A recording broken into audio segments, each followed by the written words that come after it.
Setup कोई fucked up situation ना हो, ठीक है? जब भी स्ट्रीम करूँ कुछ ना कुछ हो। I know you didn't expect this, but in Vizima, my father and I spoke. For long. Argued, really, and parted. Then a messenger came with a letter. First because I wasn't sure, and then I realized I had to stop fleeing. I realized that if I wished to change anything, I cannot do so hunting monsters round forgotten villages. I must do so from there.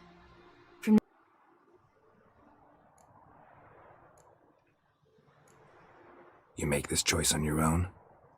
If you mean to suggest Yennefer had anything to do with this, then the answer is no. Great. She even know? No. And I'd prefer she not get involved this time. I'll let you tell her that. Is this what you want? Yes. You're not trying to stop मेरी me. Stream ला Take me to the Blue Mountains by force. Traveled half the world to find you, but I never intended to force anything on you. I know. You'll be fine. You're a witcher.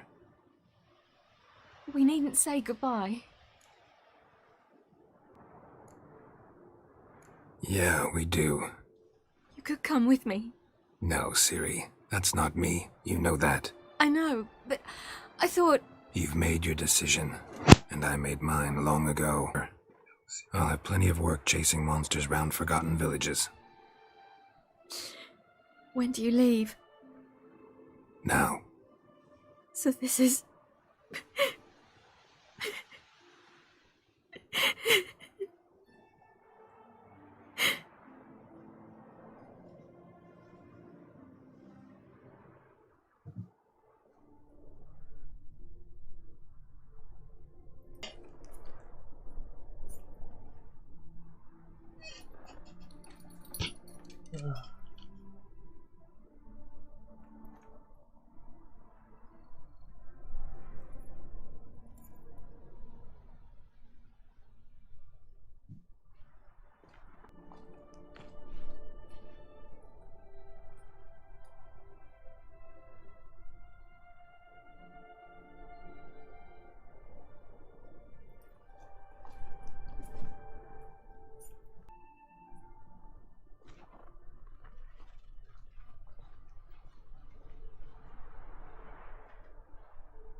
अभी भी frustrate लोग हैं।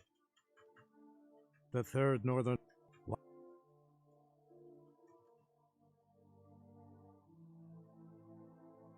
ये quest करनी है अभी भी होगा।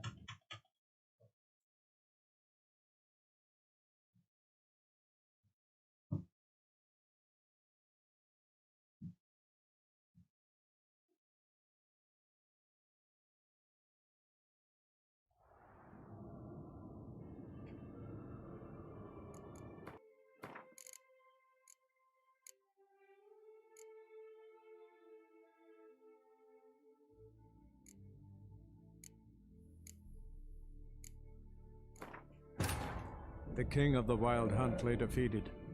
As to Ciri with her exceptional gift, her story was hardly done. The sorceresses helped the Witcher determine that Ciri and Avalach were somewhere on Unvik. Geralt and Yennefer set out to find them. Eredin's last words proved a lie. Avalach and Ciri had gone together, he as her mentor, to a portal that had opened within Tor Gavalka, Valka's tower. Ciri entered the tower, prepared to use her powers to end a danger once and for all, to save all worlds from eradication in the grip of the White Frost.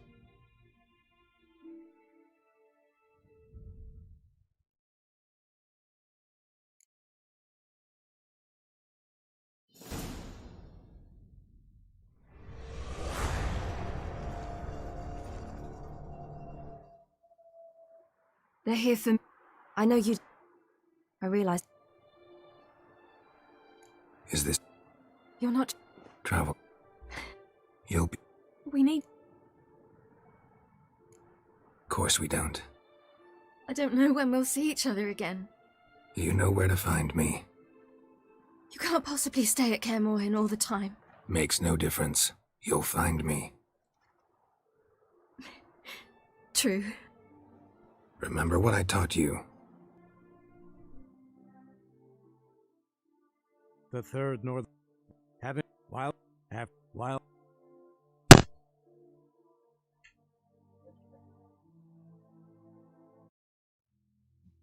कोई नहीं आ रही।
Hey there.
Come on.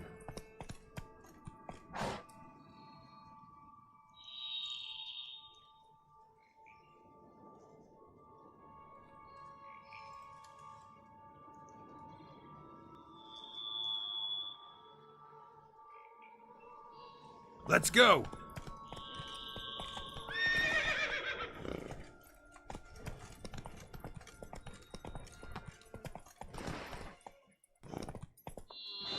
Hey-ya!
Patrolling on an empty stomach.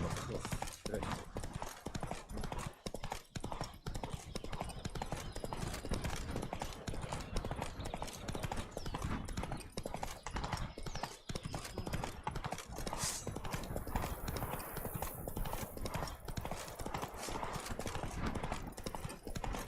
The dressings, bandages.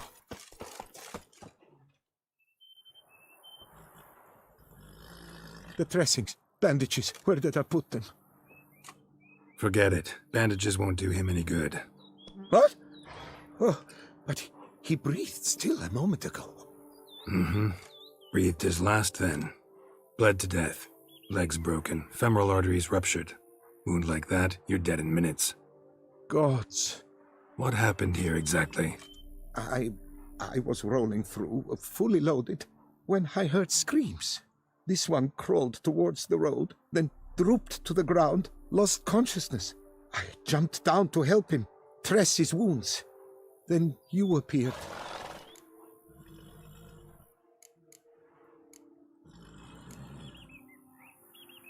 Pretty admirable stopping to help a stranger. Truthfully, when I saw him, I considered it might be an ambush. The thought entered my mind, I near decided to crack the whip.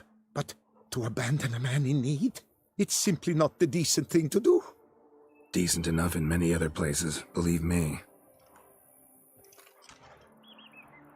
Before you go on, clean your hands thoroughly and burn your shirt. Might also want to rub some thyme on your body to be sure. The smell of blood might attract ghouls otherwise. Who might you be, precisely? A witcher. Oh. Do you expect some beast might have killed him? See what we have here. Legs broken, but cause of death's the wound. Small but deep, edges unfrayed. Either a thrust weapon or a thick claw. Maybe a wyvern's. Tough to say, and... breastplate's unusual. Dented. It's got a patina. An antiquity, I believe. I deal in these things, so... what's puzzling is, why did he don it? Not likely to learn that from him. Now to figure out where he came from. From that house, I'm assuming, but need to investigate. Got some work to do. So long. Wait, I will come with you.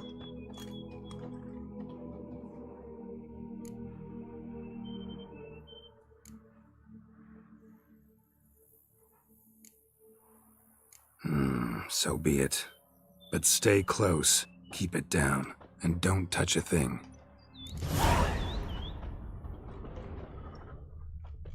Trail leads to the house on the hill. Which stands silent as a grave.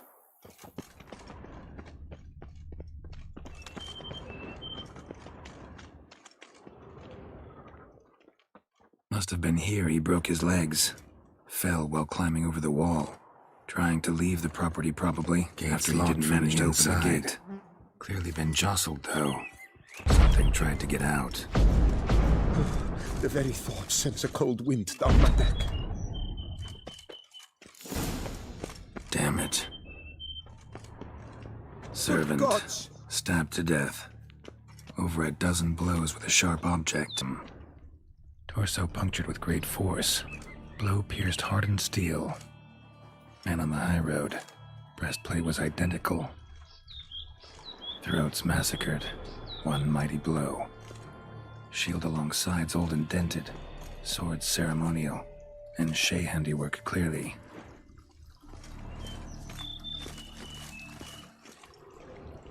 Multiple wounds on the body. All puncture wounds, but hard to tell what caused them. Victim's human, but the attire's elven. Are you certain? How did he come by it? We've so few non-humans in Tucson.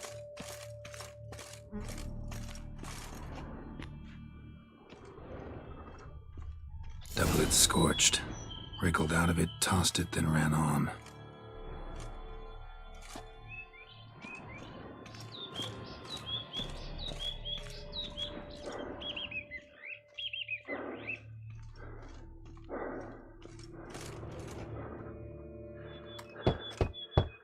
Perhaps there's no one inside after... I know you're in there. Breathing's loud and clear. Open up. We mean you no harm.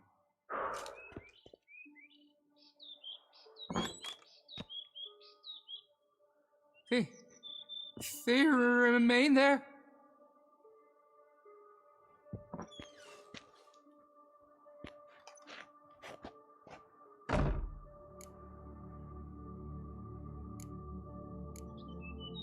Listen, I'm a witcher. I'm here to help you. But if that's gonna happen, you gotta answer some questions first. Who are you exactly? Durant Faucher Plamonton de Safaran, Lord of these lands, and Chairman of the Society of Friends of the History of Tucson. We meet here annually to mark the anniversary of the Elfin Homage, but something like this, why, it's a first. You mentioned them. Who do you mean?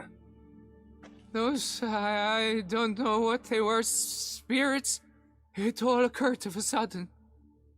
We were staging a scene, the homage. There was a flash of light that blinded me completely. I heard cries, though saw nothing. Then felt my own robes were in flames. I broke and ran, threw off my doublet, leapt in here, and it shut and locked the door behind me.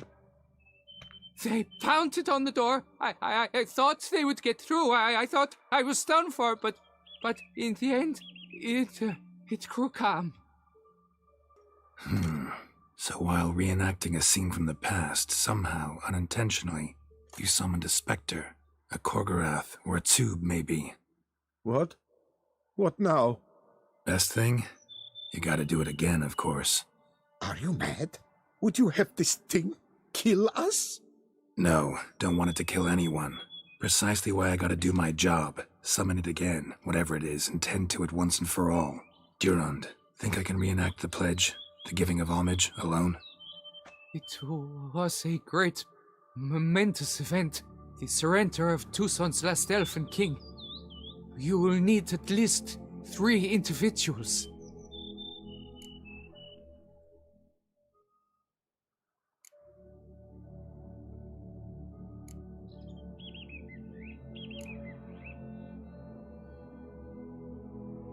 Damn it. Can't risk. Can't expose you to danger. Master, if what you say is true, then I was the cause of this massacre. Unintentionally, yet nonetheless, I've a duty to assist you. A moral one. Gods have us in their care. I shall help as well. Let's get to work. Start by clearing the corpses. Got some time. Won't start the reenactment before nightfall. Things of this sort are a lot more likely to work after dusk. One last thing, though. My pay. Don't work for free, you know. Understood. Just keep the danger at bay, and through and through.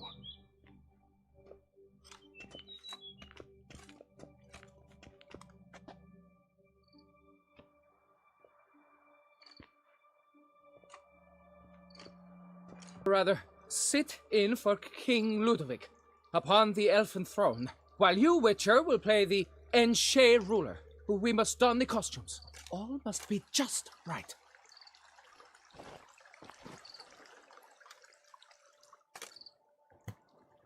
Divethaf, the elven king, hosted Ludovic in his own palace upon his own throne, amidst the blinding glow of a plethora of torches.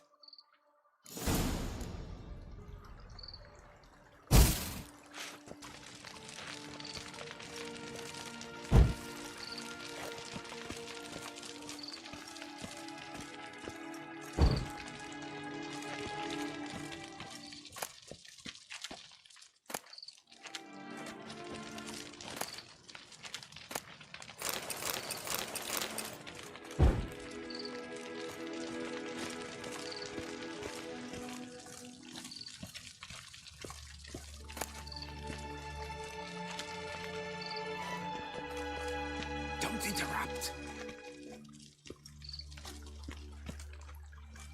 Don't interrupt.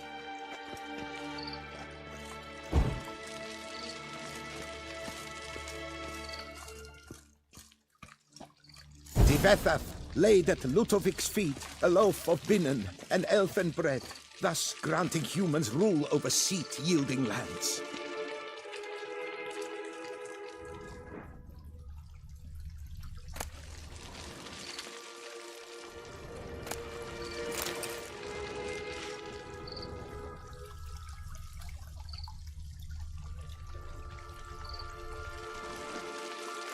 Divethaf filled the ornate ceremonial bowls with elven wine, Gwynnoeth, the sweetest blood of the land that had been torn from him. At long last, the elfin king grasped his sword and shield, thus symbolically passing command of his armies to humans.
Elfin king, erect in his pride, drew his blade and dropped to his knees. That Ludovic then spake.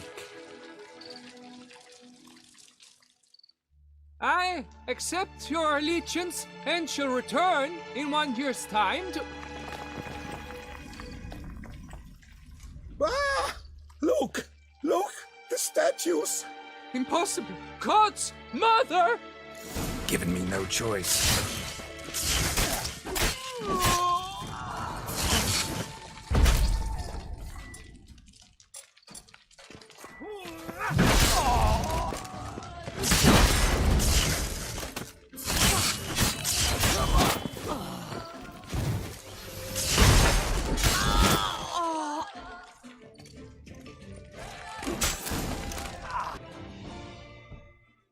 The sculptures, they came alive.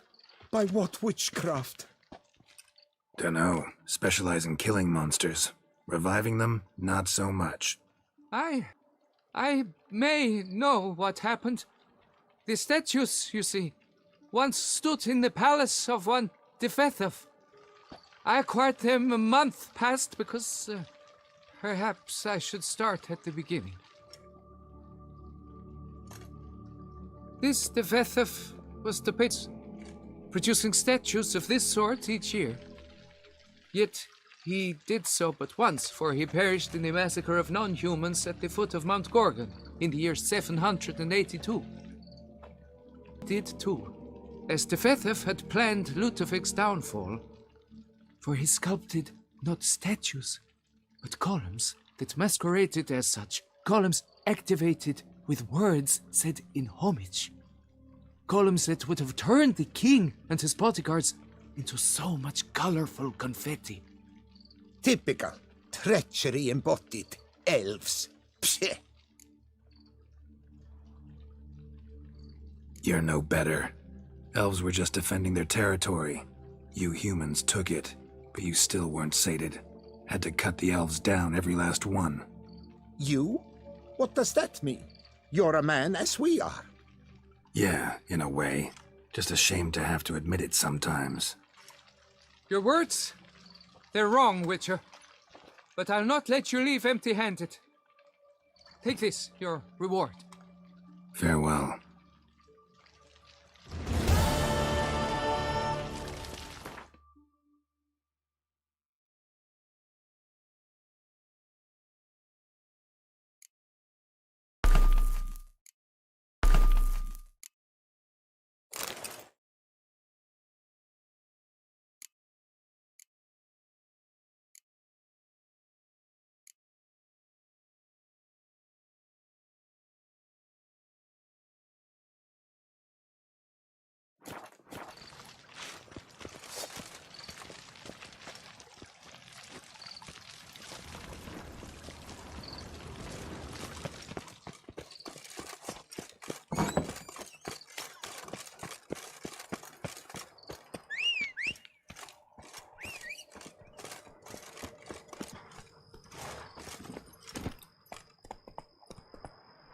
Let's go!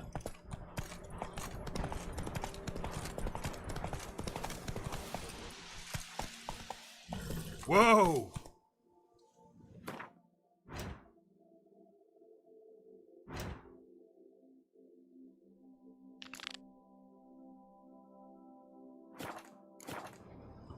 Go, go.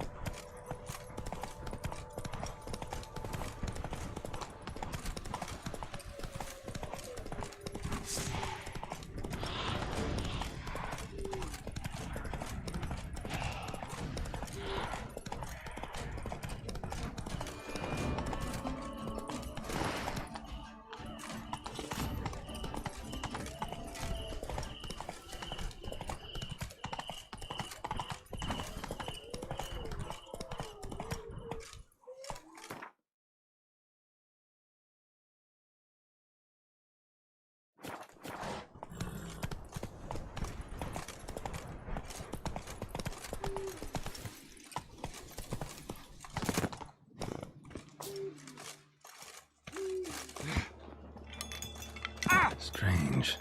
Get a sense that the spoons are beating out some kind of rhythm. A message. Trying to tell me something.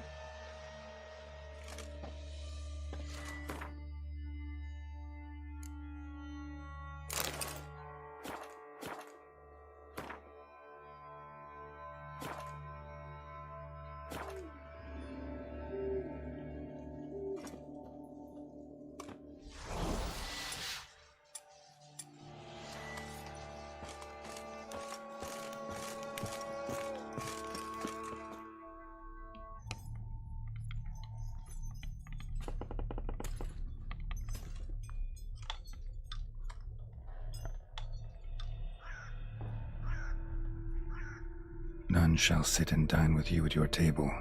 No spoon you have shall say to you, never again shall you wish to spy your reflection in the mirror. Sounds like a curse, all right.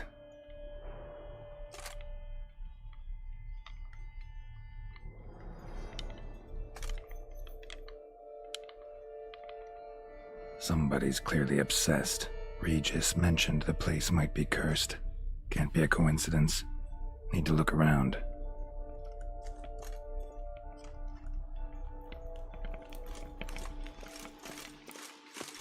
pigsty. Need to search it thoroughly. Find a way to collect some white saliva. White's obsessed. A real collector. Thoroughbred. Spoon. Pretty ordinary. Maybe a little old.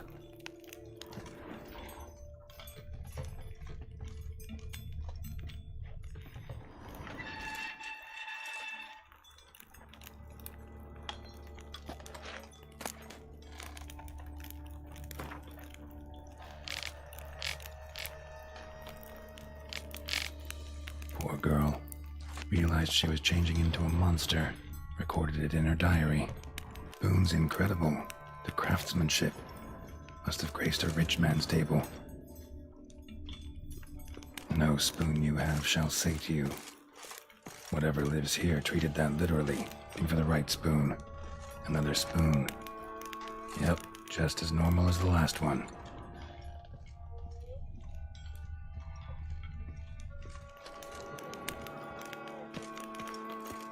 With you at your table, no spoon you have shall sate you. Never again shall you wish to spy your reflection in the mirror. Skeletons. Doubt they came here willingly. This have anything to do with the curse? None shall sit and dine with you at your table. It'd make sense.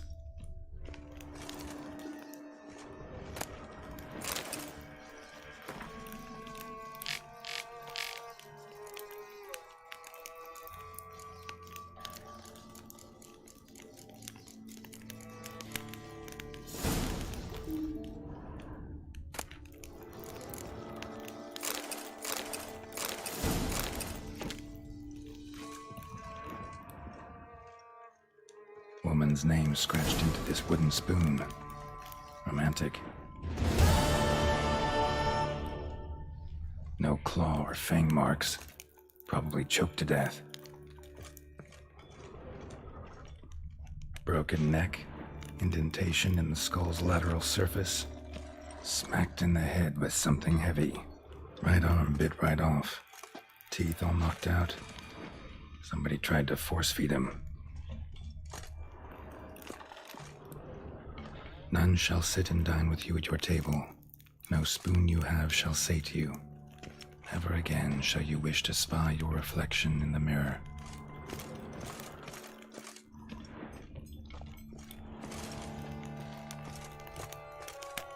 A spoon key.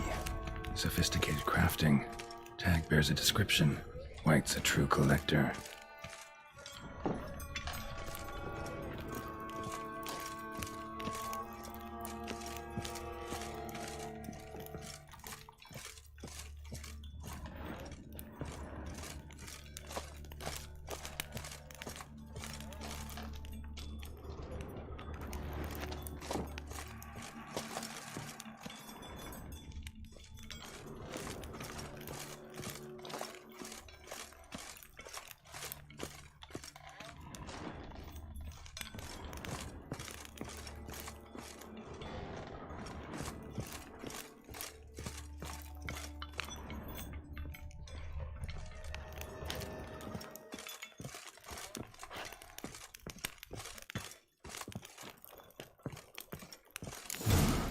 Actually does seem like a White's lair. Bit atypical. Cauldron should be somewhere around here. White's obsessed. A real collector. Thoroughbred.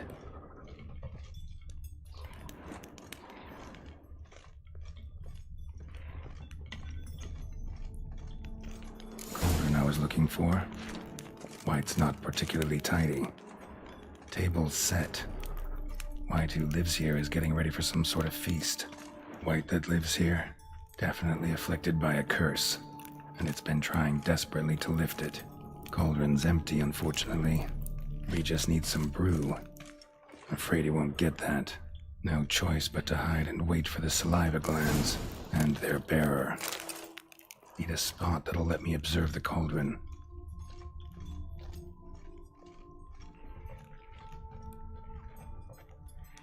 Spoon, pretty ordinary. Maybe a little old.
I'm not gonna hurt you. Wanna help? I've seen the words of the curse on the walls. Think I know how to lift it.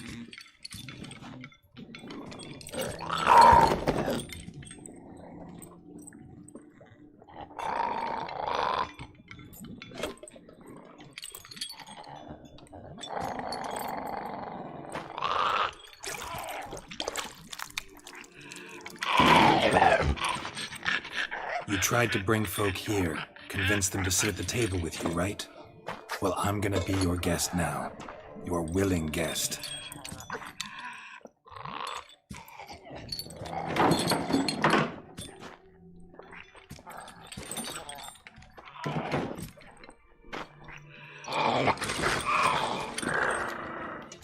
Just need a bit for Regis.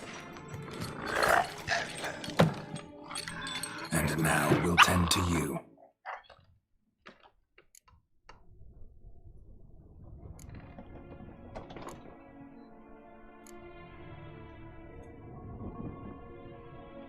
Need to get this right.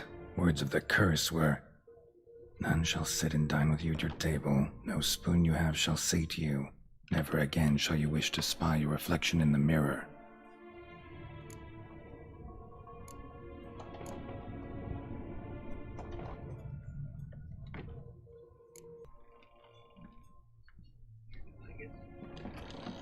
Let's how to lift spoon card. Wait.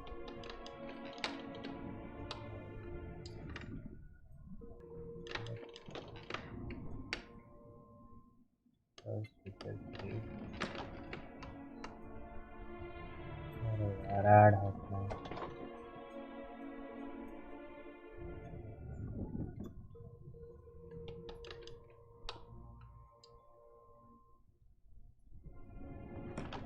How to lift the curse.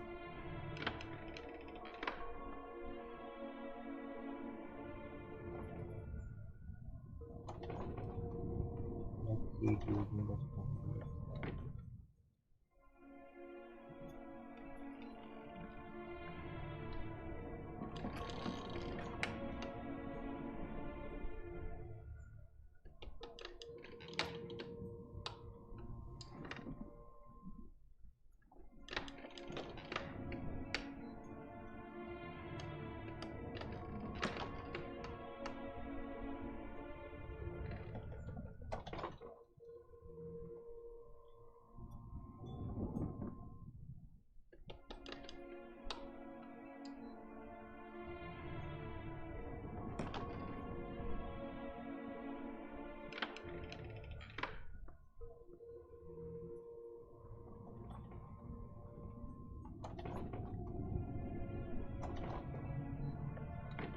Okay, now I know how to lift the curse.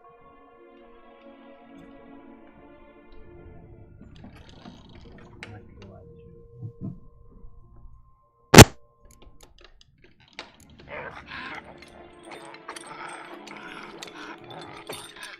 We can't use spoons. No, that won't work. You've been looking for a spoon that would feed you, but there's no such spoon. We need to eat without spoons.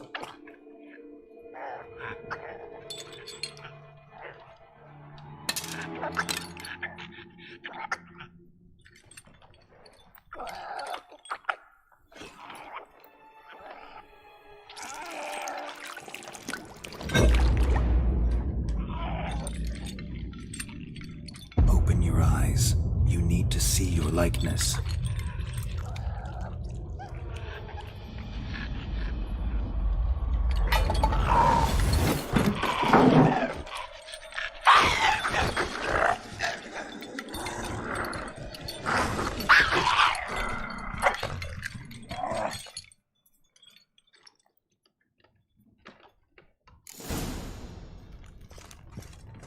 Think it worked. Just not quite like I expected. Need to see what happened to the white. Won't be hard to find given its stench.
Easy. Not gonna hurt you. Eat. I must.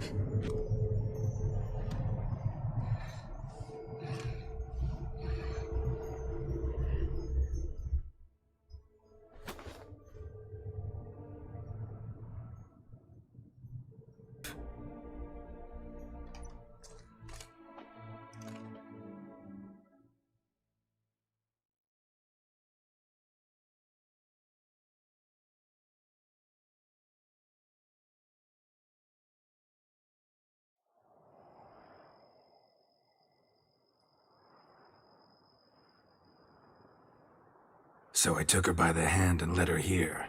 Seemed the only sensible place for her. You did the right thing, sir. She should recover quickly here. I'm deeply pleased, finally, to make your acquaintance, sir, though I do regret the specific circumstances. In all the commotion, I fear I neglected to introduce myself. I'm Barnabas Basil Folty, and by order of the Duchess, I am to serve as your major domo at Corvo Bianco. Nice to meet you, Barnabas Basil. Love to talk more, but got urgent matters to attend to. While I'm gone, please make sure she gets everything she needs. Don't worry, sir. I shall see to everything. She is safe here and in good hands. She'll soon be back on her feet. Might actually take a while. She hadn't eaten anything in over 100 years when I found her. Horrid. Whatever brought this about?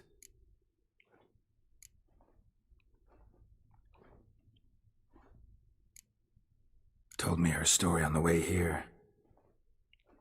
Her name's Marlena. She was once the very beautiful and proud heiress to the Trastamara estate. One evening, when she was holding a banquet for friends, a beggar came to her gate seeking alms. He had a bowl and a spoon with him. He said I waited. I've heard of the custom. An ancient rite of hospitality that obliges one to give food and drink to such a guest lest he depart hungry. To neglect the custom is to bring great misfortune down upon oneself. Marlena didn't care. She drove the man off, saying she'd rather feed the leftovers from her feast to her dogs than to give the beggar anything. The beggar then broke his spoon, cast a curse. She was beautiful, so he said she'd never wish to look at herself in the mirror again. Since she adored feasts, he swore no one would ever wish to sit and dine with her. And as she even refused him the crumbs from her table, he swore she'd never find a spoon in the world that would sate her hunger. A harsh punishment. I imagine lifting the curse was hardly simple.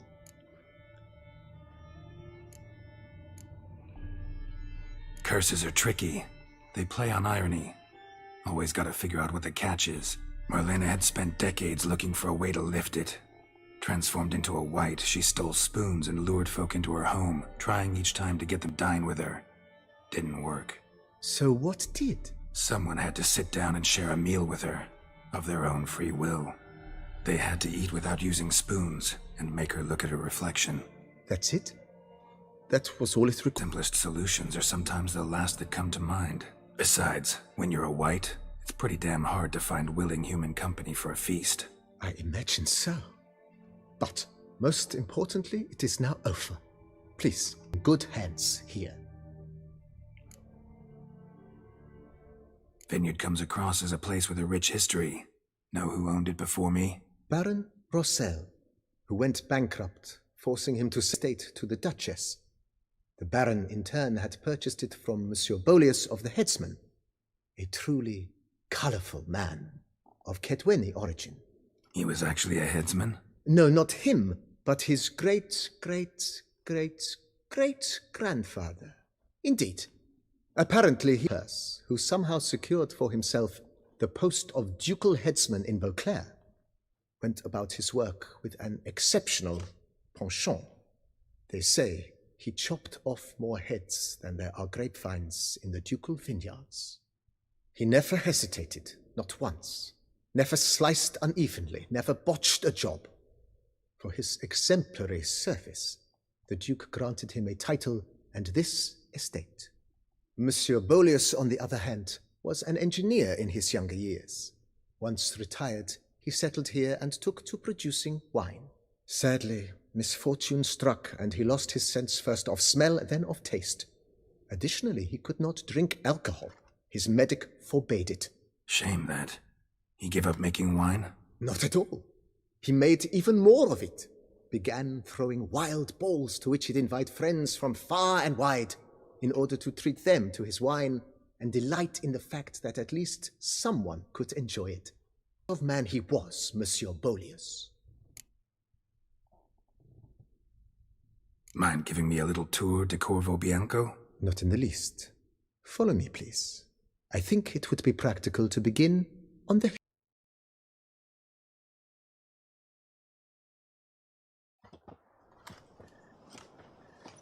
Behold, sir, your estate in all its splendor. Pretty vast. Indeed. And now, sir, allow me to show you a handful of interesting details. Follow me, please. Been a major domo all your life? Yes, I come from a long line of major... My father was a major domo, as was my grandfather before him, as was my great-aunt. In fact, she was the one to start the tradition. Great-aunt? A hard woman. It is said that already as a child, she knew where she was going, and went there. When she arrived in Blair, she signed on as a chambermaid at one of the vineyards, then slowly worked her way up to major domo. She dragged the rest of the family up the same path.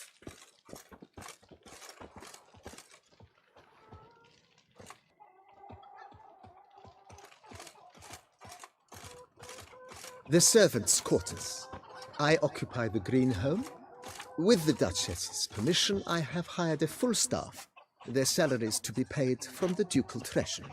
Nice of her. Not the most sightly part of the estate, I admit. But I think it worthwhile for you as master of the domain to know where the help stays.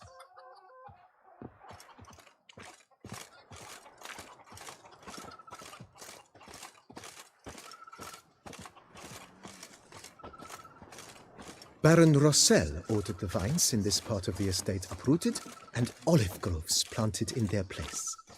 They look beautiful, especially come spring. Don't look at all bad now, either.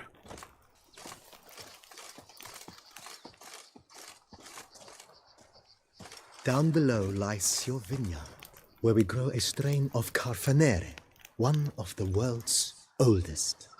Aged in oak barrels, it provides for an exquisite wine with distinct blackberry, wild cherry, plum, and cinnamon notes. Marvelous.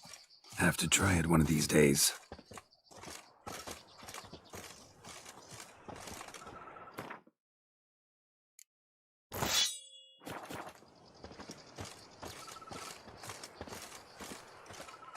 Nice well. Picturesque. Yes, though it ran dry long ago. During the raucous feasts Master Bolius held, he would order it filled with wine. There's a tale about a guest attending a Bolius ball for the first time and thus unaware of the custom. He had suffered great heartbreak and had decided to end his life by jumping into the well. The festivities were coming to a close, and the well was nearly empty when the suicidal guest finally jumped. Instead of killing himself, he merely broke his legs. To numb the pain, he drank the wine. Drank himself to death? Not at all. When found the next day, he had concluded he'd witnessed twin miracles. The water had been changed into wine, and he had survived. He retired to a monastery in the Dragon Mountains and began preaching the wisdoms of Lebioda. Follow me, please. Follow me, please.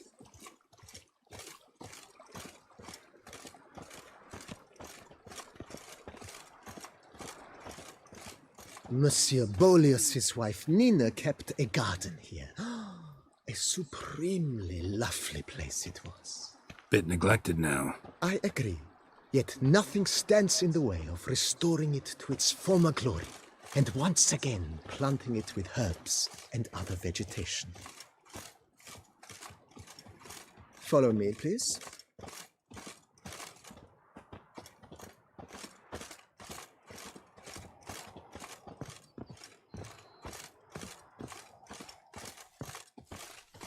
Madame Nina planted diminutive, delicate flowers and herbs here. One might say their aroma still hangs in the air. Basil?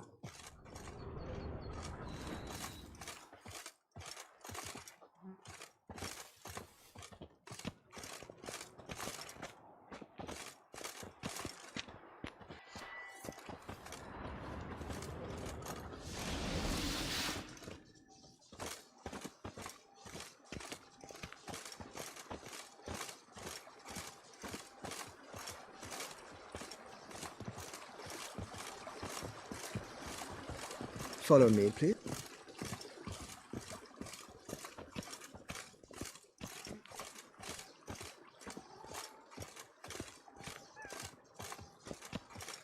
This served as an additional wine cellar in years of plenty. Bit of work and it'll make a fine stable for Roach.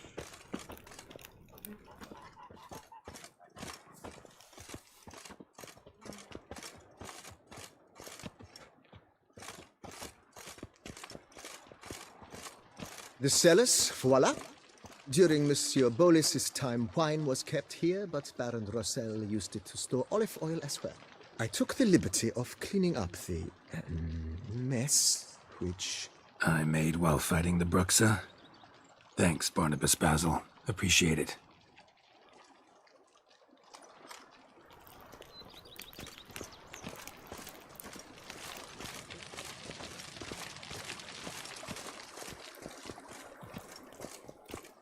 The facade is, how to put it, slightly stained. But one cannot deny it, a certain subtle southern charm. True, though it could use a bit of subtle paint.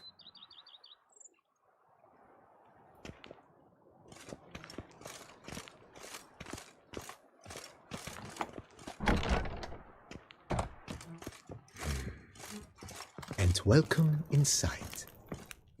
On the left is the master bedroom. On the right, the dining hall and kitchen. Upstairs, you shall find the guest room, currently used for storage. Not a bad idea. At the moment, the house is only minimally furnished. Yet I believe we will, together, devise some innovative arrangements. A few paintings, for instance, would breathe new life into the abode immediately. With that, sir, you've seen the full lay of the land. Corvo Bianco is a beautiful estate. Though one must admit, time has taken its toll. Forgive me for being forward, but if you were to choose to invest a small sum towards its beautification, consider me at your service on the matter. Think I'll take you up on that. Be sure to come and see you if I decide to do any remodeling. Mentioned the place could stand to be spruced up. Oh, most decidedly, sir. The question is where you would like to begin this rejuvenation.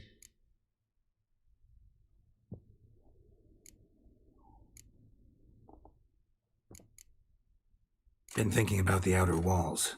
Maybe a fresh coat of paint or some patching. If I might dare to make a suggestion, why not start with a general renovation? I once oversaw his summer residence. The effects were simply breathtaking. Not only did the residence positively sparkle afterwards, but we also made room to display the Admiral's armor and weapons, of which he was a passionate collector.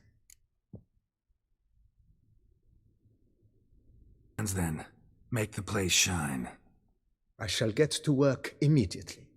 Within a day's passing, I shall have sent for the crew which rebuffed the Admiral's residence. They are the finest specialists around. Highly shall not take them too long, I wager. 2 days after they begin, your eyes will behold your residence in its refurbished, rejuvenated, beautified state. Is there anything else you require, sir?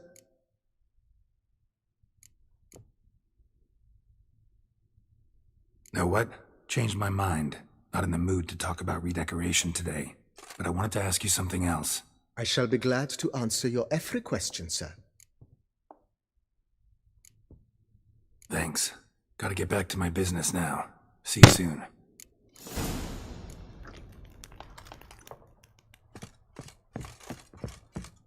Yeah, renovate क्या किया जिसकी से पैसे Brett at a spring just the same. wine adorns your head with horns. My back Every aches something single horrid. lady keeps a devil somewhere shady. Same as well. That creature from the North are killer. He's not of the Odobriya king. What? Go up to any knight and shout, "The beast!" You'll smell the soiled armor. Oh, we thought it would be young. Okay, Simon. I guess this DLC is very interesting. I'm looking forward to play it, but maybe I'm not going to play it. So now I'm closing the stream. It's time for me to go. Thanks for joining.